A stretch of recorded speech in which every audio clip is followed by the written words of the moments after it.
Assalamu alaikum dear students, welcome to my YouTube channel। आज काफ़ी दिनों बाद हम दोबारा से जहाँ से सिलसिला हमारा टूटा था वहीं से दोबारा शुरू करने लगे हैं। MTQ of FMA।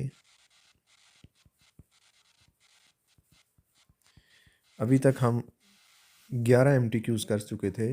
This is our 12th MTQ and the today's topic is performance measurement। और यहाँ पे भी जो हम परफॉर्मेंस मेजर कर रहे हैं वो सर्विस सेक्टर की है।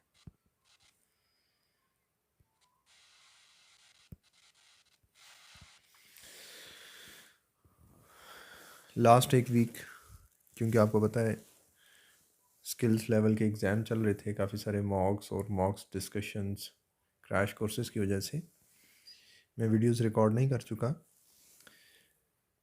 तो आज उसी सिलसिले को दोबारा स्टार्ट करने लगा हूँ। टाइम ज़ाय किए बगैर स्टार्ट करते हैं अपना question. Background: Esco, Pico and Emco are 3 private sector bus companies that operate in Newland.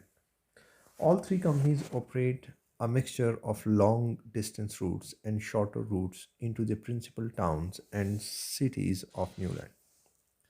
ESCO board is currently considering various aspects of the company performance on the routes that it operates. तो आपको कहानी समझ आ गई। कहानी क्या है कि हमारे पास तीन कंपनीज हैं, एस पी एंड एम, और तीनों क्या हैं? बस कंपनीज हैं। ये सर्विस दे रही हैं और कौन से मुल्क में? न्यूलैंड के अंदर दे रही। और कुछ लॉन्ग डिस्टेंस भी हैं, कुछ शॉर्ट रूट्स भी हैं, तो उन सब में ये सर्विसेज दी जा रही हैं। टास्क 1 की तरफ चलते हैं। Task 1: which of the following would provide benchmarking information on how Esco is performing with its competitors Pico and Hco. आपको याद होगा बेंचमार्किंग हमने पढ़ा था कि बेंचमार्क क्या होता है कि हम किसी भी एक को अपने से बेहतर एक को बेहतर मानते हुए उसको फॉलो करते हैं। हम कहते हैं हम इसे बेंचमार्क बना के चलते हैं। तो वो हमारे लिए क्या है? बेंचमार्किंग हमने कहा था इंटरनल भी हो सकती है, फंक्शनल भी हो सकती है, कंपेटिटिव बेंचमार्किंग भी होती है और स्ट्रेटेजिक बेंचमार्किंग भी होती है। तो यहाँ पे हमसे पूछा जा रहा है कि बताएं कंपेटिटिव बेंचमार्किंग कहाँ होगी। अच्छा, ये क्वेश्चन पढ़ते पढ़ते मुझे यहाँ पे चेन ऑफ कॉफ़ी शॉप्स की बात नज़र आ गई। क्या एक बस कंपनी का चेन ऑफ कॉफ़ी शॉप जो ये कंपेटिटर है? Answer is no. क्या जो रेलवे है क्या वो कंपेटिटर है बस का? नहीं। इसी तरह comparison of punctuality between different operation, ये तो इंटरनल बेंचमार्किंग होगी कि आप अपने डिफरेंट रूट्स को एक रूट को दूसरे से कंपेयर करें। तो this is internal benchmarking. Competitor का तो यहाँ पे जिक्र नहीं है। और जो कॉफ़ी शॉप है वो भी आपका कंपेटिटर नहीं है। और आपके कंपेटिटर जो दो हैं, दोनों क्या हैं? बस कंपनीज हैं। रेलवे का हमारे साथ कोई कंपटीशन नहीं है। तो इसका मतलब कि अगर कंपेटिटिव बेंचमार्किंग देखी जाए तो हमने तीनों को एलिमिनेट कर चुके हैं अभी तक। तो comparison of percentage increase in passengers number of Esco with overall increase with the number passenger number for buses in Newland. क्योंकि अब हमारा कंपटीशन किसके साथ है? जो बसेस हैं। एक स्कूल का कंपटीशन किसके साथ होगा? दूसरे स्कूल के साथ। ये आपस में क्या होंगे? कंपेटिटर होंगे। ठीक है। टास्क 2 की तरफ मूव करते हैं। Which two of the following are non-financial indicators which ASCO board can use to measure performance? Non-financial indicators. Profit. Profit is a financial factor. Overall customer satisfaction. Yes, this is non-financial. Staff cost per passenger kilometer. तो cost क्या है? Financial factor.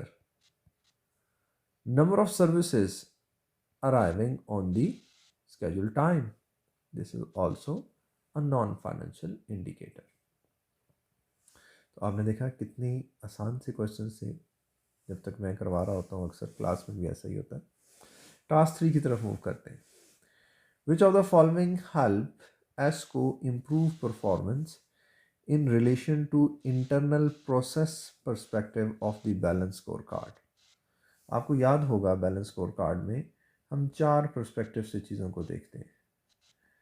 Financial, customer, innovation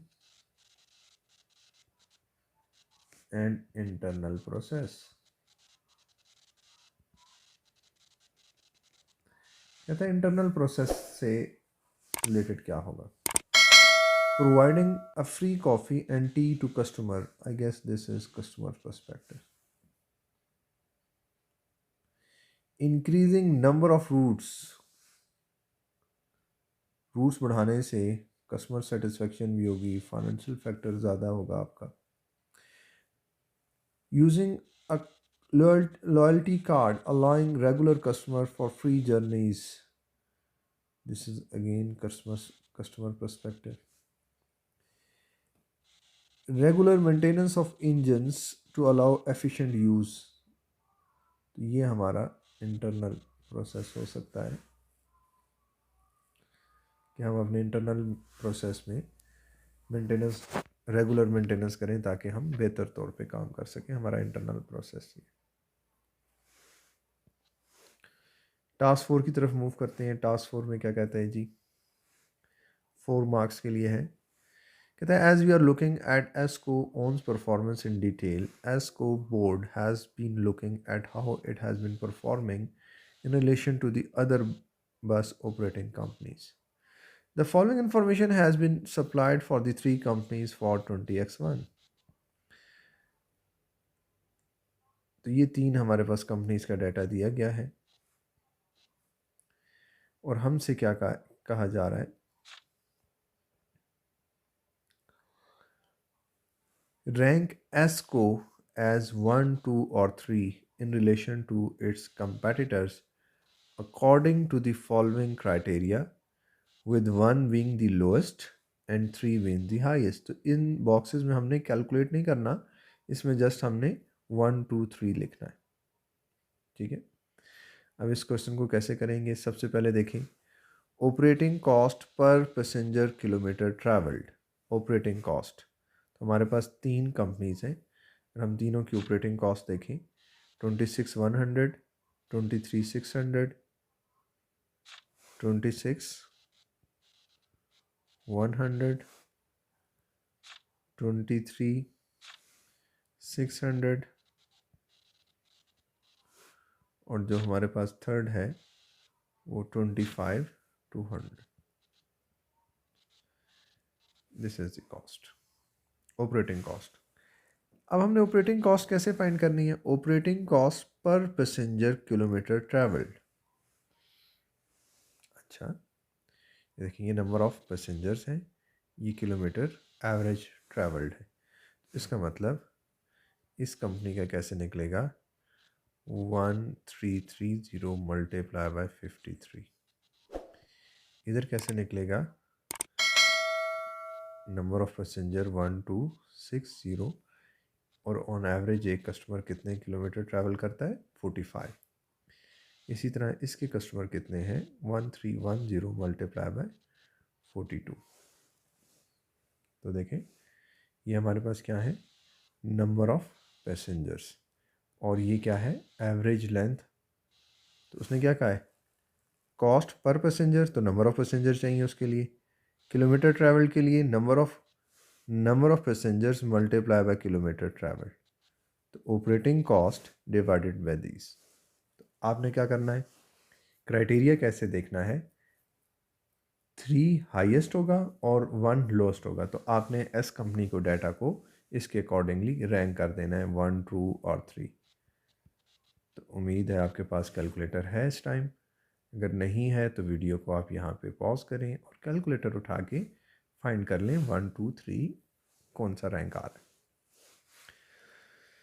अच्छा जी, next पे चलते हैं। क्या कहता है? Average number of delays per root.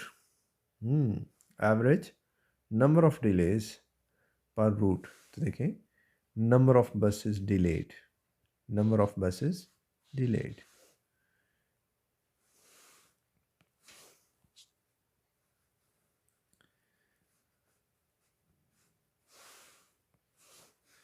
Number of buses delayed कितनी है जी? 11751040 and 1100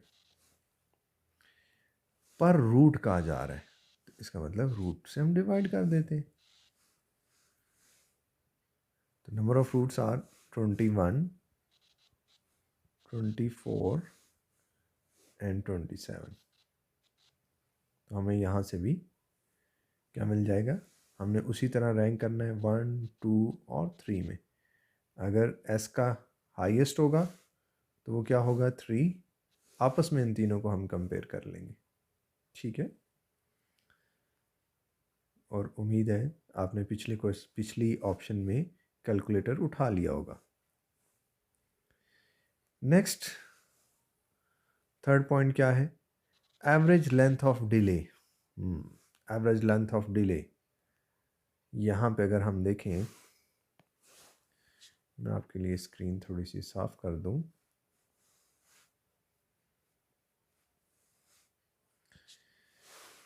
average length of delay कैसे निकाली जाएगी? ये क्या है? Number of minutes buses delayed. ठीक है, और हम एवरेज भी निकाल सकते हैं। किस तरह? इसको इस पर डिवाइड करते हैं। क्या है? Number of buses. तो हमें एवरेज लेंथ पता चल जाएगी। मतलब 18,390 मिनट्स हम डिले हुए हैं, और कितनी बसेस डिले हुई हैं? 1175। इसी तरह 17850 डिवाइडेड बाय 1040, 18220 डिवाइडेड बाय 1100। तो अब यहाँ से आप फिर उसी तरह रैंक कर लेंगे। हमारे पास तीनों, जब आप एग्ज़ाम में बैठे होंगे, तीनों आपके पास ऑप्शंस होंगी। ठीक है, लास्ट हमारे पास क्या है जी? कंप्लेंट्स पर पैसेंजर। देखें, दीज आर कंप्लेंट्स एंड ये कॉलम क्या शो कर रहा है? ये रो पूरी क्या शो कर रही है? Number of passengers. तो अब कैसे फाइंड करेंगे? इसके लिए भी मैं आपको डाटा लिख देता हूँ। कैलकुलेटर आपके हाथ में है। Number of passengers delay 3140, 2880 and 3030 divided by number of passengers 1330, 1260 and 1310। Again 3 is the highest. Comparison of S, S का हम कंपेयर कर रहे हैं, एस को हमने रैंक करना है। ठीक है, तो एस का अगर सबसे ज़्यादा है तो 3, सबसे कम है तो 1, और अगर दरमियान में है तो 2। इस तरह आपका आज का ये परफॉर्मेंस मैनेजमेंट मेजरमेंट का क्वेश्चन कंप्लीट हुआ, जिसमें हमने एक सर्विस सेक्टर देखा और उसकी परफॉर्मेंस को मेजर किया। तो आप देखेंगे कि जब भी आपके पास इस तरह का सवाल आता है तो आपने डिफरेंट रिलेशनशिप्स को देखना होता है, और जब आप ये पढ़ेंगे यहीं पे ये इसका आंसर भी होता है। एवरेज नंबर ऑफ डिलेज, तो number of delays divided by routes. Operating cost per passenger kilometre travel, तो नंबर ऑफ पैसेंजर्स, और एवरेज लेंथ ऑफ डिले, तो उसी तरह हमने निकाल लिया था, जितने मिनट्स हैं divide by number of buses delay. Complain पर पैसेंजर्स, तो total number of passenger complaints divided by number of passengers. तो उम्मीद है कि आज का ये हमारा क्वेश्चन आपको समझ आ गया होगा। काफ़ी सारे लोगों ने मुझे परफॉर्मेंस मेजरमेंट का कहा भी, क्योंकि मैंने आपसे कहा हुआ था कि मैं क्वेश्चन करवाऊंगा, और इंशाल्लाह अब कोशिश होगी कि ये सिलसिला टूटने ना पाए। दुआ में याद रखें। अस्सलामु अलैकुम व रहमतुल्लाहि व बरकातुहू।